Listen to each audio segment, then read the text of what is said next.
Hey everybody, this is Ryan McClanahan with HistoryThroughCards.com. I hope you're all doing very well today. This video I want to share with you the life and career of Horace Gillom.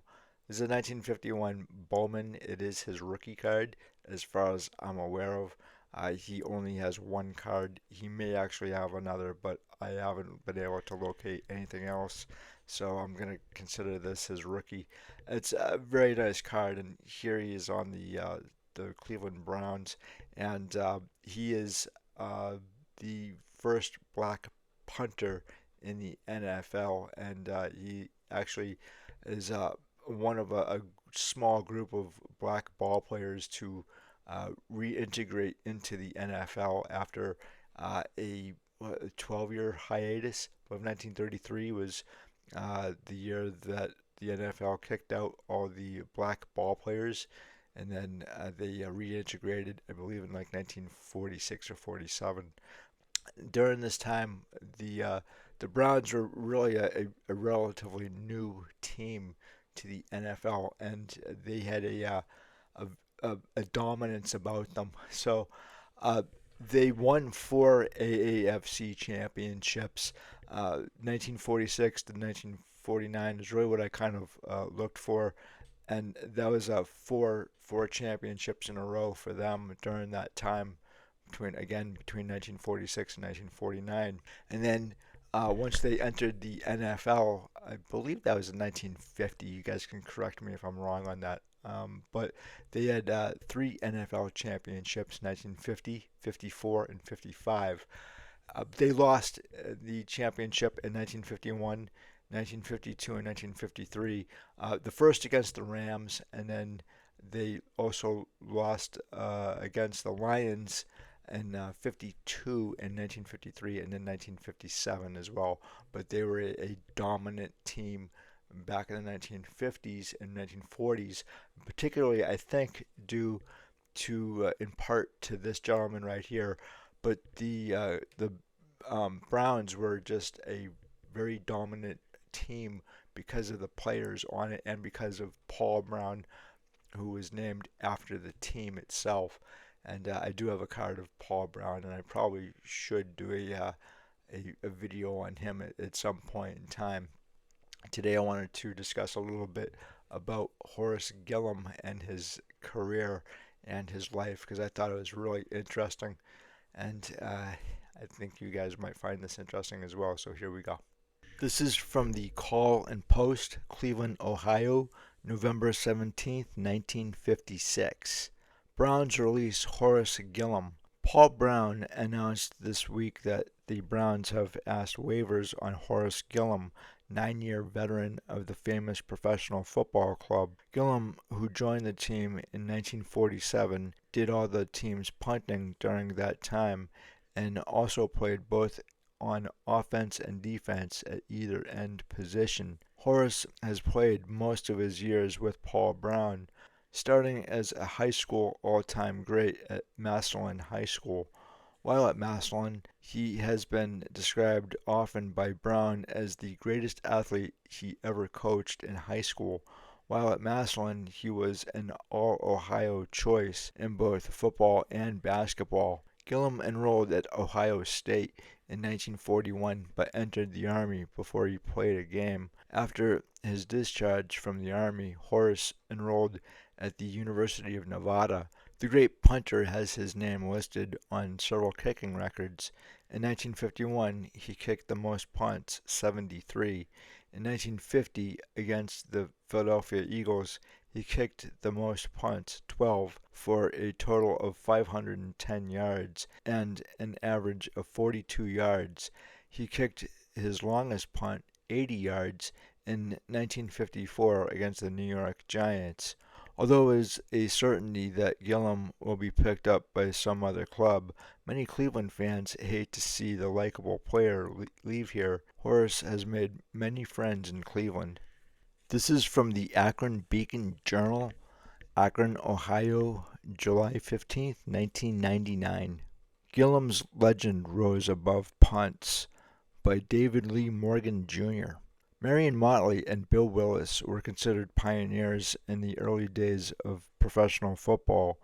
They broke the color barrier in modern pro football when legendary coach Paul Brown signed them to play for the Browns. That was in 1946. The following year, a young man from Massillon named Horace Gillom followed in the footsteps of Willis and Motley, and he later became one of the best punters in professional football history. The late Gillom, who wore uniform number 59, played for the Browns from 1947 to 1956, where he led the NFL with a 45.5-yard average in 1951 and a 45.7 average in 1952. Horace could put the ball out of sight. Former coach Ara Presigian once said after watching Gillom punt, he still would be great in today's game. Massillon memories. When you ask about Gillom to anyone in Massillon who remembers the star, they'll tell you that is exactly what he was, a star. Horace was one of the greatest players of all time at Massillon, said Phil Glick, a football historian in Massillon who is a lifelong resident of the city. He was an unbelievable athlete. Glick said he was 9 when he saw Gillom play for the first time in Massillon. I remember everyone oohing and awing when he would punt the ball, Glick added. I remember him kicking the ball as high as the stadium lights. I couldn't believe how far and how high he could kick. At Massillon, Gillom had a 43.5-yard average in his senior year, which is still a school record, and he excelled as a tight end and middle linebacker. He is the all-time leader for career touchdowns by an end with 29 and is the all-time leader for touchdown receptions by an end with 18. He also had 12 career interceptions, one behind All-Pro linebacker Chris Spielman. Gillom graduated from Massillon in 1941 after helping the 1940 team to a 10-0 record and a state championship. Just how good were Gillom and the Tigers that year? Brown offered this comparison years later. Quote, I often wondered whether my Ohio State team that first year, 1941, which lost one game 14-7 to Northwestern, could have beaten our 1940 team in Massillon. Brown said, it's a thing that crossed my mind more than once. Early years. Before his days at Massillon High, where he was a 2-time first-team All-Ohio selection, Gillom was gaining recognition for his punting in the 8th grade. Former Massillon head coach Bud Houghton once told the story of how Brown would stop by Longfellow Junior High to watch practices. It was when Houghton was coaching there. They tried to get Gillom to take a step and a half back to punt, but that technique didn't work for Gillom. Houghton told Brown he can't kick it worth a damn. Gillom needed more room to work. They decided to move him back 5 yards. One time he kicked the ball 85 yards in the air in a junior high game, Houghton recalled. A different time.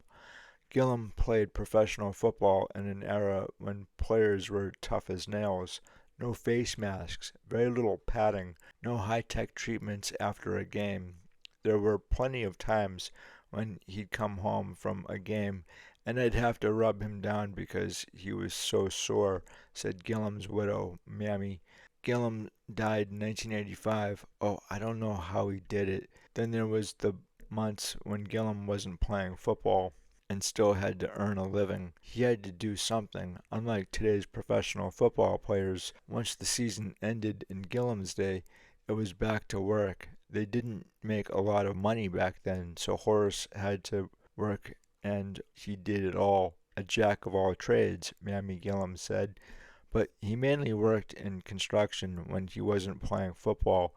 He did work in the mill, but he liked construction work the best. And prior to his days with the Browns, Gillom served in the Army. After graduating from high school, Gillom played 1 year at Ohio State with Paul Brown before heading into the service. Once he was discharged from the Army, Gillom played at the University of Nevada for 1 year before signing with the Browns.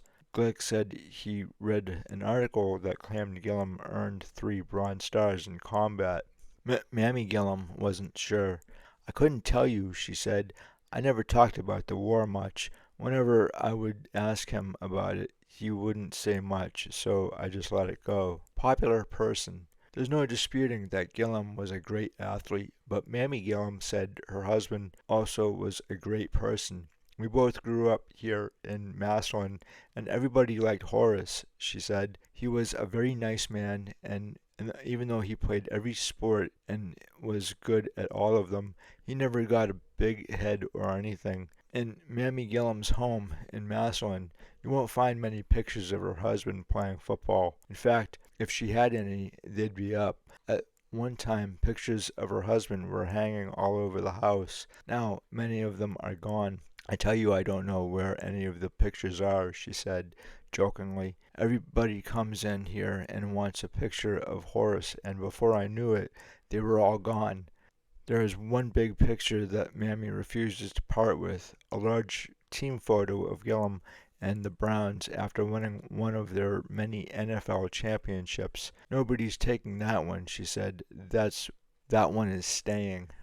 This is from the Akron Beacon Journal, October 31st, 1985. Horace Gillom in Los Angeles, former ballplayer for the Browns. Funeral services are pending for Horace Gillom, an All-Ohio end for Paul Brown's Washington High School football team in Massillon, and a record-holding punter for the Cleveland Browns. Mr. Gillom, 64, died Monday in Los Angeles, where he had worked as a city's assistant director of athletics since 1962. Born in Alabama, Mr. Gillom grew up in Massillon and played on the Washington High School football team from 1938 until his graduation in 1940. He attended the University of Nevada and played as a wide receiver and punter with the Browns, again under the head coach of Paul Brown from 1947 to 1956. Mr. Gillom kicked the 3 longest punts in the Browns' history, including an 80-yarder against the New York Giants in 1954. He also had punts of 75 and 73 yards, according to Cleveland Browns publicist Chuck Fisher. Mr. Gillom also holds the Browns' record for punting average, a 43.8-yard average on 385 punts. His best single-game average, 54.8 yards, in the 1954 game against the Giants, also is a team record. He holds the team's second-best single-season punting average with 45.7 yards and a punt in 1952. Today, I just want to tell you guys a little bit more about Horace Gillom and his career. And I first came across this card when I was at a Hall's Nostalgia auction, and I was like, "Who's this guy?" Like, I don't know a whole lot about him, and so I studied up, and I actually really wanted this card. Unfortunately, I did not get it. It was actually a very popular card from everything I've heard over the years, and he is again still a very popular player that you might not have actually ever heard of. It's kind of impossible to know of every ball player, but Horace Gillom is kind of important, being the first black punter in the NFL. And being the first is always really kind of difficult, no matter the sport or the profession, in fact. But I always kind of wanted to know a little bit more about him. I never really was able to get my hands on it because it was more kind of expensive, and there were other Hall of Famers that I wanted to get my hands on. So I concentrated on a lot of those cards. So he kind of slipped by the wayside. Plus, it kind of helps too that if you actually know the players that you want to go after. And Horace Gillom, I feel like a lot of people don't really know who he is. Uh, a lot of your vintage collectors who are into the NFL, they're definitely going to know who Horace Gillom is.